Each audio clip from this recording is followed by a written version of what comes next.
हिंदुस्तान का दिल है यूपी और यूपी का दिल है प्रयागराज। संगम नगरी प्रयागराज में आप सभी का बहुत बहुत स्वागत है।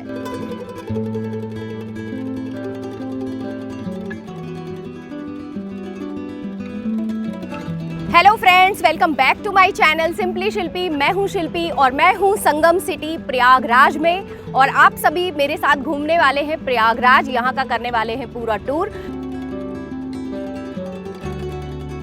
तो वीडियो को पूरा देखिए और कहते हैं ना कि अगर आपने यूपी नहीं देखा तो इंडिया नहीं देखा।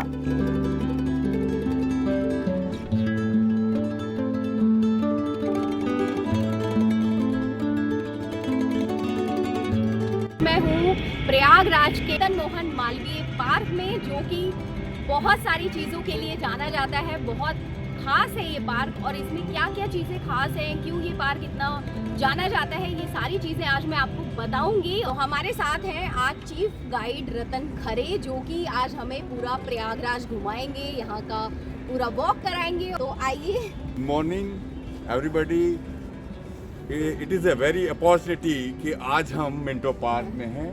एंड मिंटो पार्क जब 1857 आप जानते हैं, जब 1857 में क्रांति हुई थी, भारत एकदम आंदोलित हो गया था और ईस्ट इंडिया कंपनी हिल गई थी। ऐसे टाइम में जब 1857 के बाद 1858 में ईस्ट इंडिया कंपनी ने वापस लेने का मूड कर लिया, वापस होने का। और 1858 में यहीं पर मिंटो पार्क में वायसराय मिंटो ने एक ये रीड किया था कि now East India company return and now the queen Victoria will take in charge of queen and now he will hold.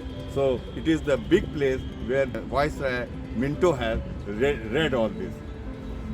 तो तभी से ये पार्क इतना जाना जाता है और यहाँ पे जब भी आप प्रयागराज आए तो इस पार्क में घूमने के लिए और एक चीज़ ये भी है मैडम कि ये जो है now it is converted into A morning walkers, और इसके लिए गवर्नमेंट ने यहाँ पर एक्सरसाइजेस लगाई हैं। यहाँ पे अच्छा इको पार्क बन गया है ये, और यहाँ पे डेवलप किया गया है इसको ऑक्सीजन इंजन टाइप से।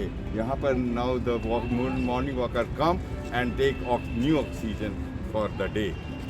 तो सुबह सुबह आप भी आइए यहाँ पे वॉक करने, और यहाँ पे खुली अच्छी सी ऑक्सीजन आपको मिलेगी। खुली हवा होता है ना, शहरों की भीड़ भाड़ से एक अच्छी जगह आपको जहाँ पे आप अच्छे से ब्रीथ कर सके।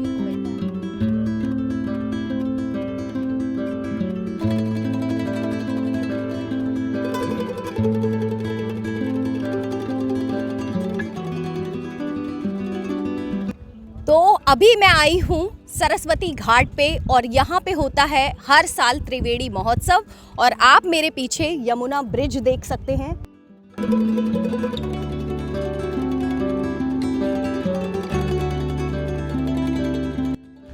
ये सरस्वती घाट, जहाँ पर हर साल त्रिवेणी महोत्सव होता है, और ये महोत्सव 14 दिन 15 दिन का हुआ करता है। और यहाँ पर आप देख रहे हैं बहुत बढ़िया व्यू, और ये एकदम रिवर साइड व्यू है। और इधर यहाँ पर जब नृत्य वगैरह होते हैं तो लोग जो बैठकर देखते हैं, एक अजीब सा आनंद प्राप्त होता है। आप भी जब इलाहाबाद आएंगे और जब आप इस ओपन थिएटर में यहाँ पर डांस कल्चर व्यू और त्रिवेणी महोत्सव देखेंगे, तो ये पीछे आप जो देख रहे हैं ये प्यारा सा दृश्य, ये नया अभी न्यू ब्रिज बना है। वैसे तो पहले यहाँ पे पुराना ब्रिज था, लेकिन अब ये गवर्नमेंट ने नया ब्रिज डेवलप किया है, जिससे कि जो लिंक करता है हमारे साउथ सिटी को नॉर्थ से। It is a big bridge and it link, और ये हमारी इंडस्ट्रियल एरिया को भी हमारे सिटी से लिंक करता हुआ है। पर मुझे लगता है कि महोत्सव के साथ साथ अगर आप ऐसे भी इस जगह को घूमना आना चाहते हैं ना, तो बहुत सुंदर है। आप और इसी के उस साइड में आइए, इस साइड में देखिए क्या व्यू है।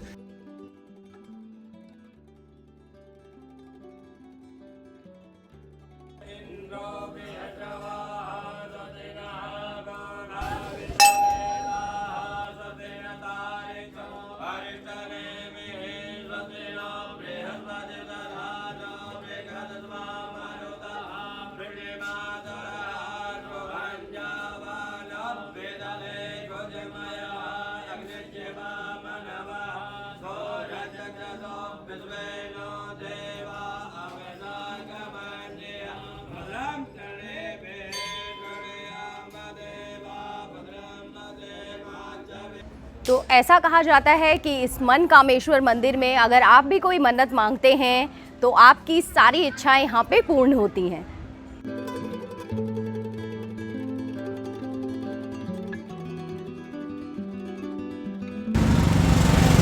ये जो आप देख रहे हैं ये प्रयाग का सबसे महत्वपूर्ण कंस्ट्रक्शन है नैनी ब्रिज। ये पहले तो वैसे एक ब्रिज था, लेकिन उसकी लाइफ गुजर जाने के बाद बड़े वाहनों के लिए यहाँ पे कोई व्यवस्था नहीं थी। तो एक आकर्षक बहुत बड़ा, एक बहुत आलीशान आर्किटेक्चर जो कि विदेशों में देखने को मिलता है, ऐसा इलाहाबाद में नॉर्थ इलाहाबाद और साउथ इलाहाबाद को मिलाने के लिए, प्रयागराज को मिलाने के लिए ये ब्रिज बना है। और ये शाम के समय एक आकर्षण का केंद्र होता है तीर्थयात्रियों के लिए।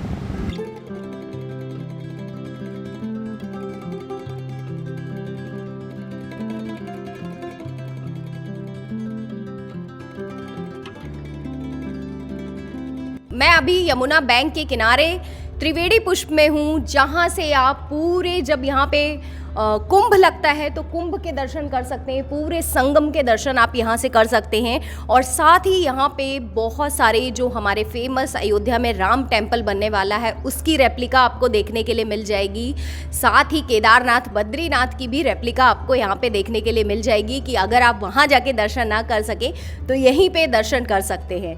बहुत ही खूबसूरत हमने अभी एरियल व्यू लिया है और मैं इसी जगह पे हूँ जहाँ से पूरा कुंभ का कवरेज किया जाता है। यहीं पे कैमरे लगाए जाते हैं और पूरे कुंभ को कवर अप किया जाता है। तो यहाँ मुझे आने का मौका मिला तो मैंने कहा चलो आप लोगों को भी दिखाती हूँ। को कही सकही प्रयाग प्रभाऊ, कलुष पुंज कुंजर मृगराऊ। राऊ मतलब होता है शेर, राजा, जंगल का राजा।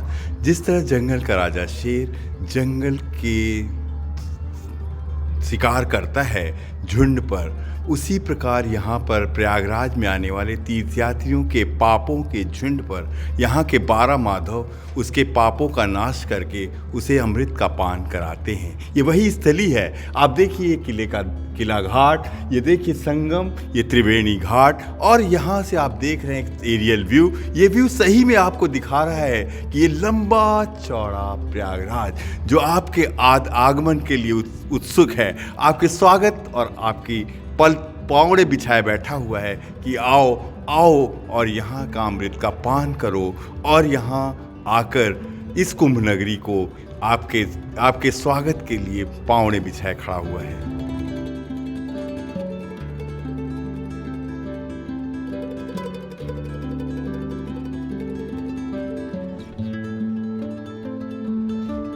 तो आप मेरे पीछे देख रहे हैं महर्षि महेश योगी का ईश्वरीय विश्वविद्यालय।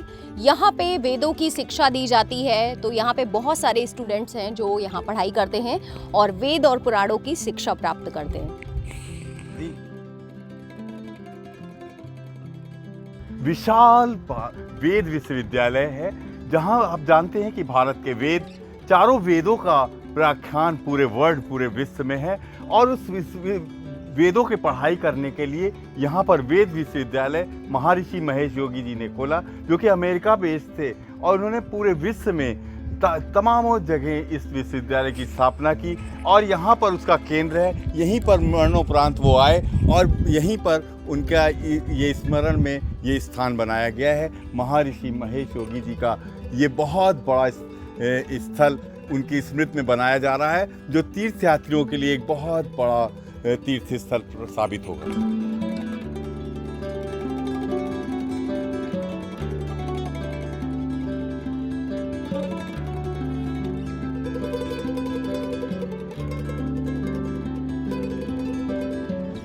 ये तीर्थराज प्रयाग है।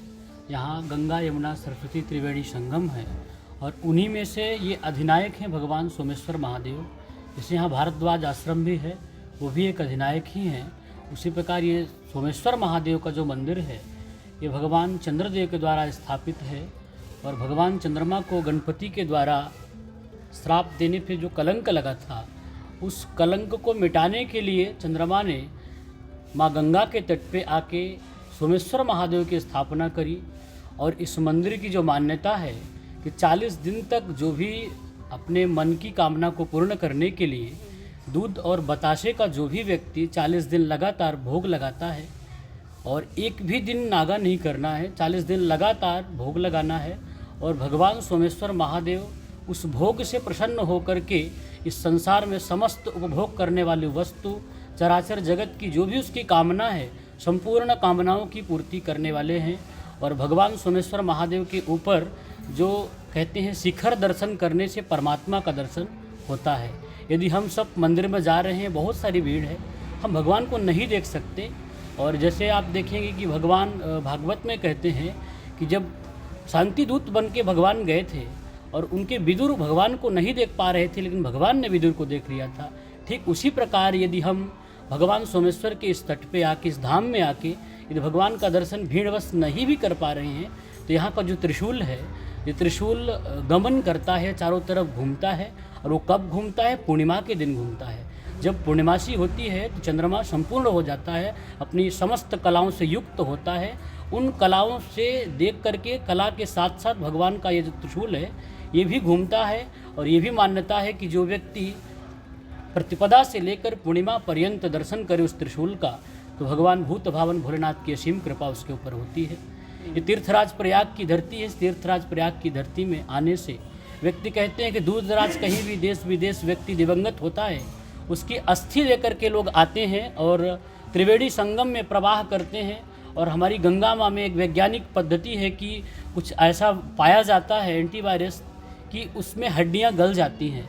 तो माँ गंगा व्यक्ति को जीते जी तो तारती हैं, लेकिन मृत्यु के बाद भी उसको संपूर्ण भगवान की कृपा, भगवान सोमेश्वरनाथ की कृपा से वो अपने संपूर्ण पापों को दूर करके भगवान के वैकुंठ धाम को जाता है। जो प्राणी मरते वक्त भगवान के नाम का संकीर्तन करता है, हरिनाम संकीर्तन करता है, भगवान शिव को जपता है, वो कभी नरक में नहीं जाता, ऐसा कहा गया है। और कहते हैं कि तीर्थराज प्रयाग में सोमेश्वर ही नहीं अपितु मनकामेश्वर, जो कि शंकराचार्य के द्वारा स्थापित है, लेकिन जो सोमेश्वर की महिमा है, जो ललितेश्वर की महिमा है, कहते हैं ललितेश्वर नामकम, आलोपी बाग में माँ भगवती ललिता के पीठ के सम्मुख में ललितेश्वर महादेव विराजमान हैं और उनका शिवलिंग प्रतिदिन बढ़ता है। और आपको अनुभूति होगी, आप जाएंगे देखेंगे कि हाँ तिल मात्र ये प्रतिदिन बढ़ता है। और दूसरी चीज़ कि आज सोमेश्वर महादेव का पिंडी है, इस पिंडी को प्रतिपदा से लेकर पूर्णिमा पर्यंत यदि हम अपने हाथ की हथौली रख करके देखते हैं, जैसे चंद्रमाओं की कला घटती और बढ़ती रहती है, वैसी अनुभूति होती है कि हाँ भगवान भी घट और बढ़ रहे हैं। तो यही है यहाँ की महिमा। यहाँ आने से भगवान सोमेश्वर सबकी मुराद पूरी करते हैं। जो भी प्राणी अपनी कामना को लेके आता है, भगवान सोमेश्वर महादेव उसकी संपूर्ण कामनाओं की पूर्ति करते हैं। हर हर महादेव। मैं हूँ तीर्थराज प्रयाग से चेतन शास्त्री, एस्ट्रोलॉजर। तो सर्वेश्वर महादेव जी के दर्शन के साथ ही आज का वीडियो हम यहीं पे एंड करते हैं। अगर वीडियो पसंद आया है तो do like, share and subscribe. और आगे बहुत कुछ आने वाला है तो चैनल को सब्सक्राइब जरूर कर लीजिए। Thank you for watching simply Shilpi. Keep watching.